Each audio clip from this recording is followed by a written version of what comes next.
बंगाली भाषा के विकास के बाद में अब हम बात करते हैं कि बंगाल का जो साहित्य था, प्रारंभिक साहित्य, वो किन भाषाओं में विकसित हुआ। तो वो दो भाषाओं में विकसित हुआ। बंगाल का प्रारंभिक साहित्य दो भाषाओं में विकसित हुआ, दो भाषाओं में विकसित हुआ। वो कौन कौन सी थी? पहली तो थी संस्कृत या संस्कृत की ऋणी।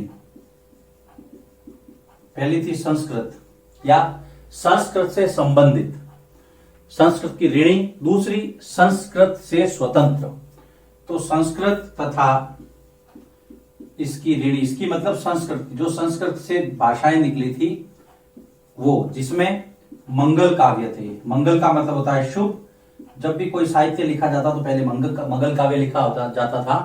तो मंगल काव्य पहले, मंगल काव्य दूसरा, और उसके साथ में मंगल काव्य तथा वैष्णव परंपरा से प्रेरित साहित्य, वैष्णव परंपरा, भगवान विष्णु और उससे संबंधित वैष्णव परंपरा से प्रेरित या संबंधित साहित्य। एग्जाम्पल दिया है भगवान चैतन्य महाप्रभु, जो बंगाल में सर्वाधिक लोकप्रिय है ना। चैतन्य महाप्रभु या भगवान चैतन्य, भागवत की जीवनी आदि। दूसरा जो साहित्य था, दूसरा संस्कृत, इसकी ऋणी। दूसरा संस्कृत से स्वतंत्र, जो कि लोक साहित्य होता है। आप किसी भी इलाके में जाइए, वहां का जो फोक कल्चर होता है, लोक संस्कृति होती है, वो लोक साहित्य से संबंधित होती है। गुजरात में, राजस्थान में, कर्नाटक में, कहीं भी जाइए आप, एक लोकल कल्चर होता है, लोकल लिटरेचर होता है। तो जो दूसरा जो था, जो संस्कृत से स्वतंत्र था, उसमें नाथ साहित्य और आपके मैनामती गोपीचंद्र के गीत। संस्कृत के स्वतंत्र थे में नाथ साहित्य, मैनामती गोपीचंद्र के गीत, मैनामती गोपीचंद्र के गीत।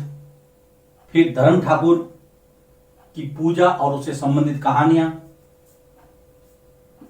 धर्म ठाकुर की पूजा, धर्म ठाकुर की पूजा तथा इससे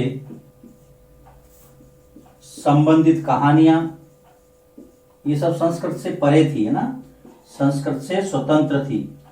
उसके बाद में परी कथाएं, जो कहानियां होती हैं, स्थानीय कहानियां, परी कथाएं, लोक कथाएं। उसके बाद में आपके जो लोक गीत हैं, है ना, ये सारे थे यहाँ पे। परी कथाएं, भी लोक कथाएं ले सकते हैं हम, लोक कथाएं और गीत, लोक कथाएं और गीत। ये है बंगाल का जो प्रारंभिक साहित्य, दो भागों में बटा हुआ था। आपको आराम से समझना है, कहीं कोई कंफ्यूजन नहीं है।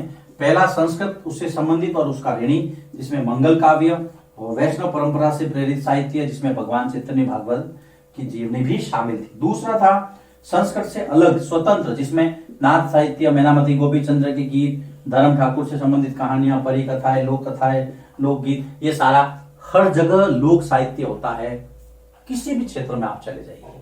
फिर हम आगे बढ़ते हैं। उसके बाद हम बात करते हैं पीर और मंदिर।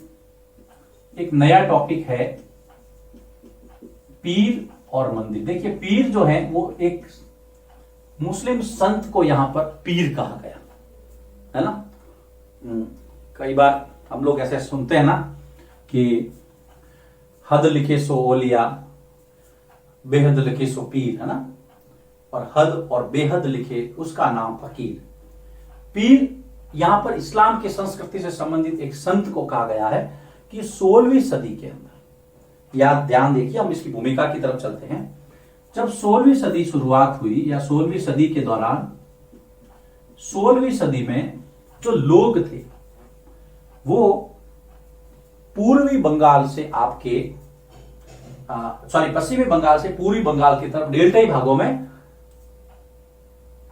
स्थानांतरित हुए या ट्रांसफर हुए या जाने लगे। तो 16वीं सदी में जो लोग थे या जो जनजातीय लोग थे वो पूर्वी बंगाल के भागों में जाकर के स्थानांतरित खेती करने लगे। 16वीं सदी में पश्चिमी भाग से 16वीं सदी में पश्चिम से लोग पूर्वी बंगाल के डेल्टाई इलाकों की तरफ, डेल्टाई इलाकों की तरफ बढ़े तथा स्थानांतरित खेती, आपको पता ही है, जगह बदल बदल के खेती करना, स्थानांतरित खेती करने लगे। ये देखिए, अब आप इस इधर समझिए, ये है पश्चिम बंगाल, ये है पूर्वी बंगाल जो आज का बांग्लादेश है। तो लोग यहां से डेल्टा वो क्षेत्र होता है जहां पे नदी समुद्र में मिलती है। मैंने आपको बहुत बार बताया है, मान लीजिए ये समुद्र है, ये सी है, ये नदी यहां से आ रही है, तो नदी समुद्र में मिलने से पहले ऐसे फैल जाती है और यहां पर मिट्टी लाके बिछा देती है। ये जो डेल्टाई भाग होता है त्रिभुजाकार, ये बहुत उपजाऊ होता है क्योंकि सारी उपजाऊ मिट्टी यहाँ पे जमा हो जाती है। इसको हम बोलते हैं डेल्टा। तो यहाँ पे डेल्टाई भाग में जो है लोग बस गए और डेल्टाई क्षेत्र जो है, मुगलों ने क्या किया, यहाँ पर जो डेल्टाई क्षेत्र थे वहां पर ढाका को राजधानी बनाया। मुगलों ने, मुगल काल में मुगलों ने जो डेल्टाई क्षेत्र था, ढाका जो आज बांग्लादेश की राजधानी है, मुगलों ने डेल्टाई क्षेत्र ढाका को अपने जो सूबा था उसकी राजधानी बनाया। अब जब राजधानी बनेगा तो वहां पे डेवलपमेंट भी होगा, और चूंकि मुगल इस्लाम से संबंधित थे तो इस्लामी संस्कृति को उन्होंने वहां पे फल फूलने का अवसर दिया, जहां अनेक जो है मजारें बनी। याद रखना, बहुत बड़ी संख्या में मस्जिदें बनी, मजारें बनी। यहां अनेक मस्जिदें बनी।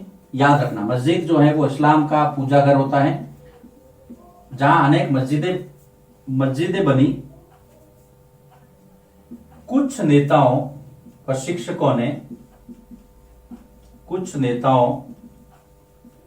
शिक्षकों ने यहां पर लोगों को सुरक्षा का आश्वासन दिया। उन्होंने कहा कि आप यहां सुरक्षित रहेंगे, सुरक्षा का आश्वासन दिया। और ये जो नेता थे, आश्वासन दिया, ये पीर कहलाए। क्या कहलाए? पीर। तो पीर एक तरह से संत है। लोगों को ऐसा लगता था कि इनके पास अलौकिक शक्तियां हैं जिससे वो हमारा सारे दुख दर्द दूर कर लेंगे।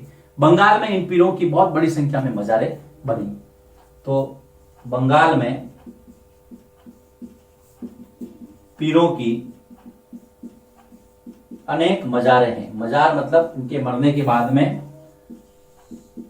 इनके वहां पर स्थान बनाया जाता है, जिसको मजार बोलते हैं। तो ये है, देखिए वापिस हम समझते हैं इसको, पीर और मंदिर। सबसे पहले पीर की बात करेंगे कि 16वीं शताब्दी में लोग पश्चिम से पूर्वी बंगाल की तरफ उन्मुख हुए, गए। वहां पर उन्होंने स्थानांतरित खेती की, जमीन को साफ किया। ज्यादातर जनजातीय समूह था। मुगलों ने इस डेल्टाई क्षेत्र में ढाका को अपनी राजधानी बनाया और वहां पर लोगों को आश्वस्त किया कि आप यहाँ पे सुरक्षित हैं। कुछ लोग जो टीचर भी थे, है ना, कुछ नेता भी थे, धार्मिक गुरु भी थे, उन्होंने लोगों को सुरक्षा का आश्वासन दिया। कालांतर में ये लोग पीर कहलाए, जिनकी बंगाल में काफी बड़ी संख्या में मजारें बनी हैं। अब हम आगे चलते हैं।